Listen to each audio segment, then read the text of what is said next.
Welcome to the Monday Money Tip presented by Fully Funded Life. My name is Joe Sangle.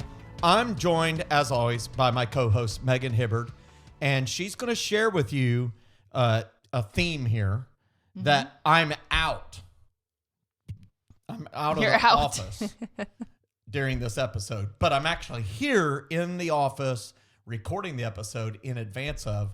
And that's because of why? Because we love our listeners so much. We're so dedicated. We're dedicated to you and your financial success, to your fully funded life. Are you fired up today? Fired up. I'm really fired up about the topic. I mean, we just got to dive right into it. So tell everybody what we're going to talk about today. Yes. So this month we are doing a theme of road tripping. So we've been talking Road tripping.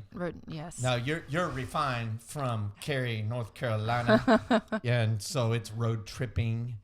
Remember when we talked about this? When you're supposed to pronounce your wanter, yes, but you said it is your wanter. So you pronounce things correctly and fully. So you said we're road tripping. But for those of them that grew up in the country like me, we're road tripping. So whether you're road tripping or road tripping, this is for you. Yep.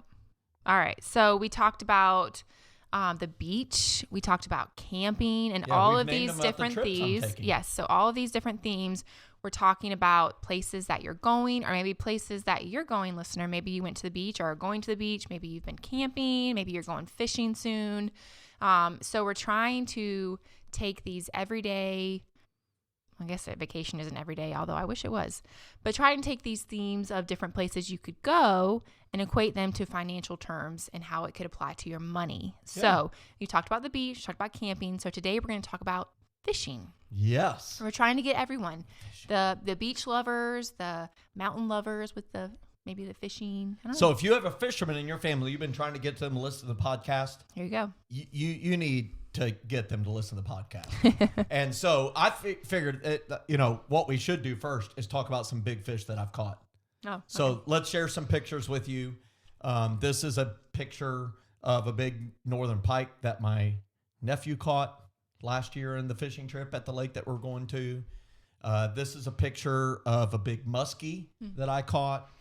And so, we would love it if you would share your big fish with us. Comment on it, leave a post with your picture there on Facebook, on YouTube, or just email it to us at info@fullyfunded.life. I love sharing fishing stories. That muskie, by the way, is 46.5 inches long.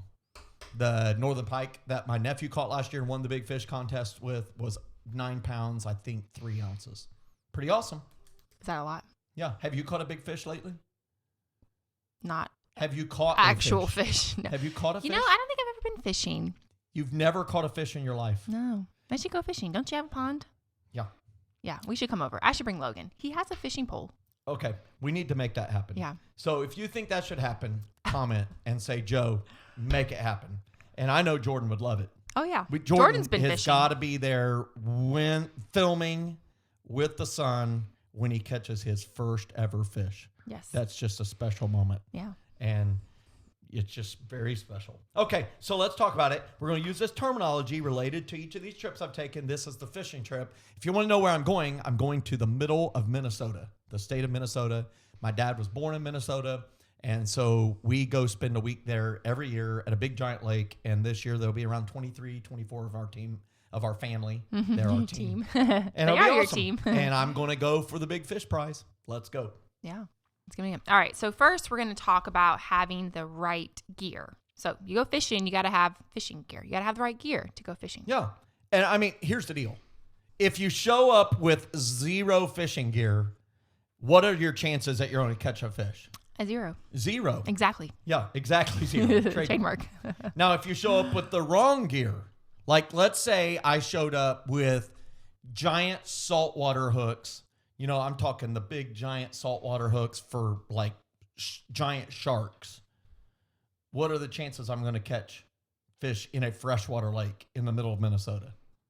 Zero. Yeah, still zero. So you can have no gear or you could have the wrong gear and still have zero chance of catching fish. So what is the big question we should ask and relate it to finances? Yep. So do you have the right gear for winning with money? Yeah. So we're going to bring it back. So I'm going to let you be the financial expert. I'm Yeah. going to focus on the fishing because I'm Great. so fired up. I'm on my fishing trip in my brain right now. So let's talk about some important things you need to catch fish. How about a fishing rod and reel? You said Logan has one of those. He does. He has the right gear. Mm-hmm. What is the financial equivalent of a rod and reel? A budget. A budget. Okay, so a budget, what does it do? It allows you to catch your dollars. Mm-hmm. It allows you to keep them, which if you have the right rod and reel, it allows you to keep the fish on the line once they bite. It is very attractive. It's flashy. I don't know if there's is the budget, does it matter if the budget is a push button or if it's a bait caster or if it's a spin caster or a open face reel? Does that matter? I think all budgets work. Maybe that's like, maybe it's like on your phone or on your computer or written. Yes. Whether you use our tool or maybe use Dave Ramsey's Every Dollar or you use, You Need a Budget, YNAB, or you use Mint. Or maybe you use some other budget that you've created in Excel yourself. There's all types of fishing poles, but you got to have a fishing pole to catch a fish. It's just fundamental to fishing. So a budget is fundamental to catching your dreams, to funding your dreams, to making. I think it works, kind of. It works. Either way, we're talking about fishing, so it's great. We're making it. So work. now I've got sitting alongside me my tackle box. I've got my tackle box. Yeah. So what is a tackle box? What's the financial equivalent of that? Yeah, so that would be financial principles and knowledge. Yeah. You said you've not caught a fish yet? No. You need to catch a fish. This needs to happen. We're going to make that happen. But here's what I know. A tackle box is very special. If anybody here has been fishing before, you're listening, you've been fishing before, you fished any at all, you've probably had this unfortunate time when you had been messing around your tackle box to find a lure, a hook, a bobber, something, and then you forgot to lock it back up, and you reach down and grab the handle and you pick it up and just dump it on the ground. Very special. It's particularly special when you're in a boat and dump it all over the boat. Yeah. It's really very special. So here's what I would just say. A tackle box, what does that connect to? It is, say it again. Financial principles and knowledge. Yeah, so it's filled with all these things that help you win with money. Okay? The tackle box is filled with all the things that could help you win. You always use them. You don't use them all the time, right? But when the moment comes that you're like, hey, I think that's the one that I need to use here, you've got it available. Mm-hmm. And so if you think about your financial knowledge, that you're listening to this podcast, I'm sure you're wanting to hear financial knowledge. And so it's the different principles, the principles that we say that giving is living. Mm-hmm. What are some other principles that we share all the time? There's no harvest if you don't invest. Yeah. There is no harvest if you do not invest. There we go. And we say you cannot prosper if you do not save. And we say that for retirement, you should have a minimum of 3 streams of income lined up for you. We talk about other principles like compound interest, known upcoming non-monthly expenses. We have the ladder. So when you think about all this different information, the rule of 72, plugging it in, putting it in the box. You don't use it every day. Mm-hmm. You don't even use it every week. You may not even use it in a year. How many times do you use your tackle box? Did Logan get a little tackle box with his pole? No, he doesn't have one of those. Little tiny tackle box. He does, yeah. And so, listen, if he doesn't have a tackle box, where's his hook? Where's his bobber? Right? Yeah. So he's got a budget, but he doesn't have the income. He doesn't have the tools, the lures that will help him catch fish. So you got to have a tackle box. So that's great. The right gear. One other one. Yep. We need a boat. Oh yeah, we need a boat. There needs to be a fish ski combo boat so that you can fish, and then when the fish aren't biting, you can ski or ski to the next sleep place or tube something. Yeah. Okay. So what's the equivalent of a boat? Yep. So financial accounts. So maybe an IRA, a Roth IRA, etc. Yeah. So what does a boat do, really? What is the primary job of a boat? Get you places. Yeah. And it's to hold you safely within the confines of the boat, right? When you're hitting the waves, you stay in the boat because it's designed with the weight in the right place, with weight limitations and seating in the right place. You know, when we take our boat out, there's 2 spots up front, but they're required to be seated on the floor of the boat. They got a back cushion. I recommend one for the derriere as well, because if you're hitting waves hard. And then there's other nice seats in the back. So my boat is able to safely transport 7 people. Now it gets crowded with 7 people. But, you know, you think about financial accounts. What is it there for? It's there to hold stuff safely. Your investments safely. It's protection, tax protection. So that's a comparison. You got to have the right gear if you want to win with money. Man, I'm loving this. I'm on the fishing trip already. Are you having fun with this? Is this weird? Yeah, there you go. She just cast in case you couldn't see through your radio. Caught my fish. Through your phone. Yeah, you caught a fish. You caught it fast. That's great. Okay, so the next thing when you go fishing is you need what? You need a lake with fish in it. Doesn't do you any good if you are fishing in a lake with no fish. I'm serious. Like, you could have all the right gear. You have a great boat. You could wear the right gear, the right clothes, have the right lures, live bait, artificial lures, great fishing pole, great knowledge, all the principles. But if there are no fish in the lake, how much chance of success are you going to have? Exactly 0. Exactly 0. Trademark. So financially, I just want to ask all of our listeners, are you fishing in a lake without fish? And Megan and I were collaborating on preparing for this podcast, and we came up with some examples of what it's like to be financially fishing in a lake that has no fish. So share a couple examples. All right. So maybe the first one is a low-paying job without a chance for increases or promotion. Right. Like if you're in a low-paying job and you have no chance for increases or promotion, like that you're fishing in a lake that has no fish. Yeah. I mean, that's really important. You know, you can't stay there. You know, my first job ever was working for my dad. He actually paid very, very good. He paid us a fair wage. And then I got a job in the evenings working at Taco Bell. And I quickly realized, you know, for me, you know, Taco Bell working on the line making tacos, that wasn't going to get me where I needed to be.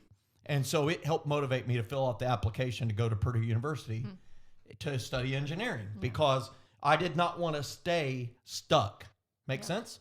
And there are some people who made great careers at Taco Bell. Yes. That's awesome. We're definitely not but knocking you're not going Taco to make a great career as a frontline making a taco. Yeah. Okay?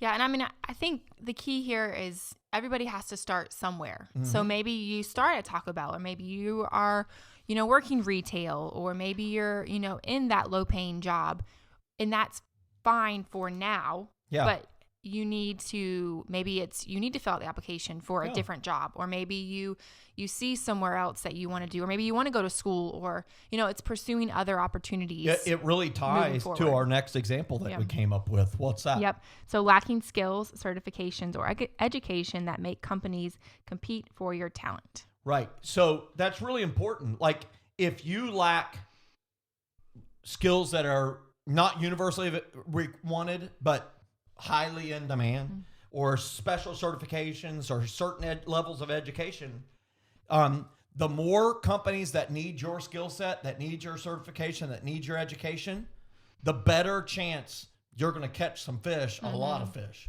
and financially speaking. And so it's very important that you look at your life and say, are you lacking certain skills that would make companies compete for you more? Why would they compete for you more? Because the right skills, the right certifications, the right education make you bring more value to those organizations. That it gives you the gifting, the ability to help that company achieve its objectives. And I've heard it once said that your income is directly proportional to the amount of conflict you resolve. That's a pretty interesting way to say it. And if you think about these certifications, this education, like for example, if you resolve the conflict of a benign tumor growing in somebody, how do you do that as a surgeon? Well, you are in high demand. Right? And you have special skills, special certifications, that makes you be in high demand. And there are thousands of hospitals that need your talent. And we want you to be able to do that. Yeah. Right? But do you want Joe Sangle to do that? No. Well, why? Because I lack skills, I lack certifications and education. No one's competing for Joe as a surgeon. Yeah. Okay? So let's talk about our other example we came up with. Yep. All right. Another one is chasing get-rich-quick schemes and ignoring tried and true proven investment strategies. So maybe some examples are crypto, foreign currency exchange, precious metal schemes, day trading. Yeah, and we see this all the time. I mean, it's just humans are humans, and they constantly run towards, they feel like they're behind, or they are attracted to, we can't say it any other way than greed, to get money fast, big money fast. And so you'll see them on Instagram, you'll see them on Facebook, you'll see them with ads, and it's get rich quick schemes. It's crypto. Well, they faded away over the last 2 years. Yeah.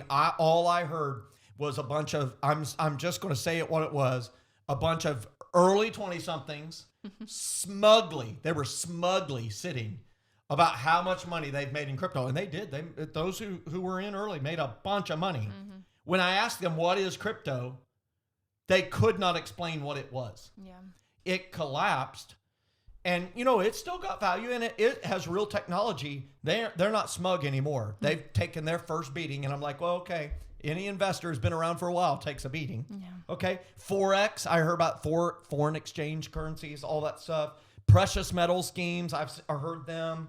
Day trading, all this stuff has a root in greed.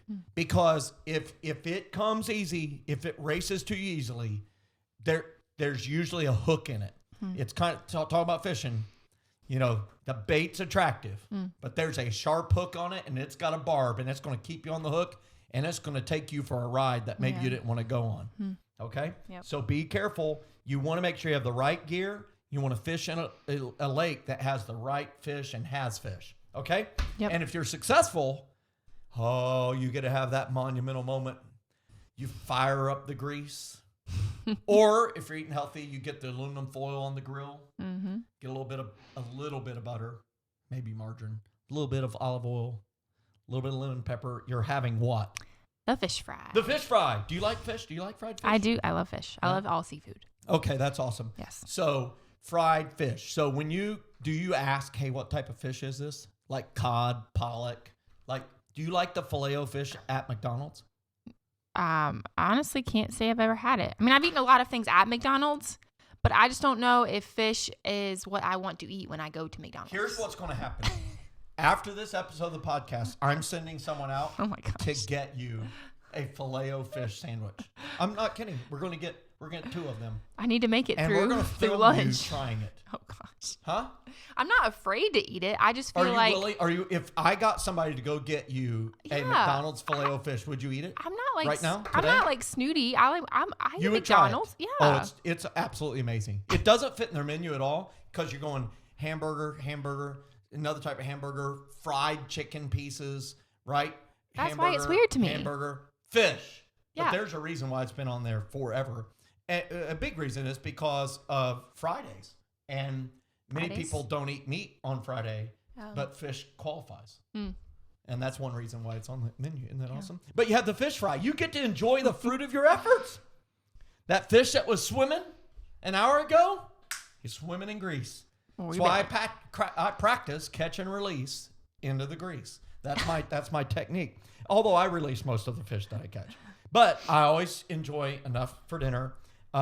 And I want to make sure there's some for my kids and my grandkids. So I follow all the rules on how many you're allowed to keep and all that stuff. But let's speak of this financially. Mm-hmm. Are you enjoying the fruit of your investing efforts, your budgeting efforts, your savings efforts? Mm-hmm. Because if you're doing the right things financially and it's not producing the desired result, you'll quit doing that. Mm-hmm. And I would say you shouldn't quit doing it. You should say, what is the principle? I need to get another lure out of the tackle box because something's not working here because I have the right fishing rod and reel. Okay? So you get to enjoy it. And I always love it. It's usually on Tuesday. Usually by Tuesday, we move into camp on Saturday. And usually, sometimes it's Sunday. But by Monday, we're probably grilling a little bit of fish at lunch as a side item. But Tuesday night, we're having the fish fry.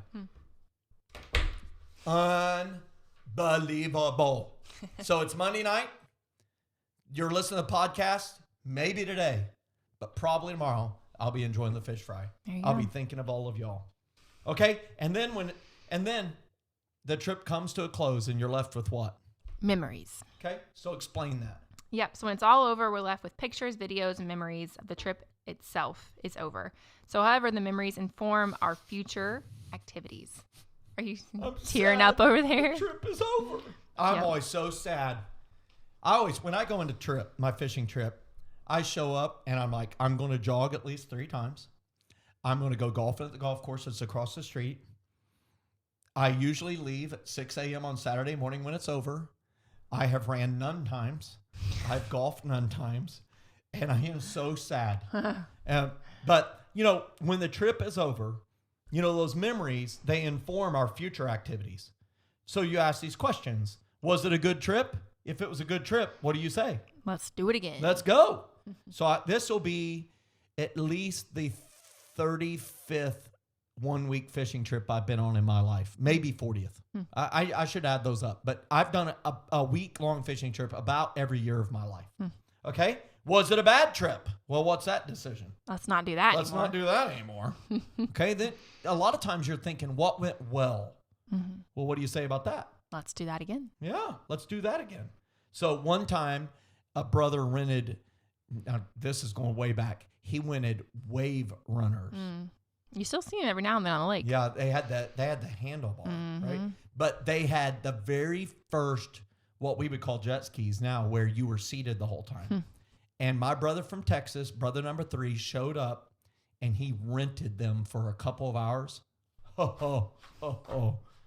I was a teenager. It was so unbelievable. They probably went 40 miles an hour, which is blazing fast on water. Well, now, you know what? We want to do that again. What went well? Jet skiing. So now, my twin brother owns a jet ski that only does about 75 miles an hour. 75. Holds 3 people, can pull a skier and a tuber. And let me tell you, about 11 a.m. when the sun's heated up, the fish stop biting, we throw the poles down and we burn inordinate amounts of fuel running that thing, And then we ask the question, what needs to change? So let's change it. Yeah. And is there anything we need to stop doing? Hey, let's stop doing that. So financially, when we think about that, the memories of our monthly budgets, the memories of the vacations we spend, the memories of the investments we make, that informs what we do in the future. Was it a good month? Let's do it again. Was it a bad month? Let's not do that again. What went well? Let's do that again. What needs to change? Let's change it. Is there anything we need to stop doing? Okay, well, let's stop doing that. Do you have any stories that you'd like to share about, like, in a moment where you were, like, budgeting and all of a sudden you realize, hey, we're going to stop that, or we need to change that? You ever had it? Or investing or... Yeah, I mean, I think there was the moment, this is the one that comes to mind, of when we added a line item in our budget for generosity. I think there kept being these moments where it was like, oh, I wish we could give, but we can't because we don't, like, it's not in, I wish we could help them out, or I wish we could donate for that, or I wish we could do this or that. And so finally we're like, let's just add a line item in, and then we don't have to worry about, So it was just this moment where it was like, we don't really have to, like, we can. We just need to plan for it. What'd you name that? What's the line item in the budget? Giving to others. We call ours intentional blessing. Intentionally bless others. But my wife, bless her heart, she hooked on the Pahonics is not working for her. She's a straight A student, but spelling is a challenge because she thinks spelling phonetically. So she spells how it sounds. And so she forgot the ION. So it says intentional blessing. Intentional. And it's so cute that I've never changed it. So we do not intentionally bless others. We intentional blessing others. And I just think it's awesome. That's a great story. That's good. So you made that change. Yep. That's awesome. Well, I'm going to finish with a story about fishing. So many of my family go, usually at least 4 of the 6 Sangle boys show up. Sometimes we have 5, sometimes we have 6. I think this year we'll have 5. And it was ramped up a notch about 10 years ago when my twin brother showed up with a big fish trophy. And it's a genuine trophy. It's about this high. On top of it is a fish, a leaping bass. It's got little cherubs on the side with angels' wings. And he set a rule that said, if you've never won the big fish contest, you're not allowed to carry this trophy above your shoulders. So if you're helping carry it in, if you're carrying around the cabin, you must carry it low. But if you've won, you're allowed to carry it above your shoulders. You're allowed to hold it. Well, I remember about 4 years ago, I finally won. I won the big fish trophy. Now, in a sad turn of events, my wife took the lead fishing with a giant northern pike. And 10 minutes later, me being the fool that I am, I caught a bigger fish than hers and stole the prize from her. And so it was like, I'm in the lead. And then she's staring at me and I'm like, maybe I should accidentally drop this back in the lake. But I won and they presented it to me. And the big moment is if it's first time winner, you get to raise it above your shoulders.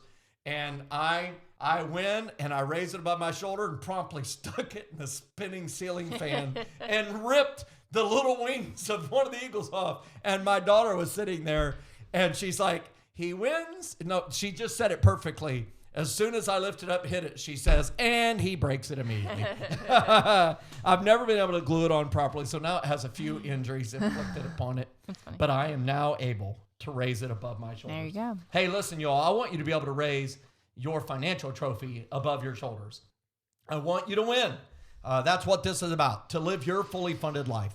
And so I hope you had fun going fishing with us on this fishing trip. Maybe you've never scheduled a week-long fishing trip. You know, some people, you know, they don't like it so much. I remember a sister-in-law going and she just kind of didn't look happy the whole week. And I realized that, you know, one of the things she loves to do is she's a great shopper. Like she loves fashion. She loves shopping. And I realized, you know, what we asked her to do is a week-long fishing trip would be the equivalent of asking me to go on a week-long shopping trip. Yeah. And I was like, that sounds absolutely dreadful. And I realized suddenly, not everybody sees the trips the same. Nope. But I do encourage you, everybody should try one once, especially on a big giant lake, somewhere where it's kind of in the wilderness, where you can have a lot of fun with your family. And I do recommend having a jet ski. It'll be awesome. So we hope you all win.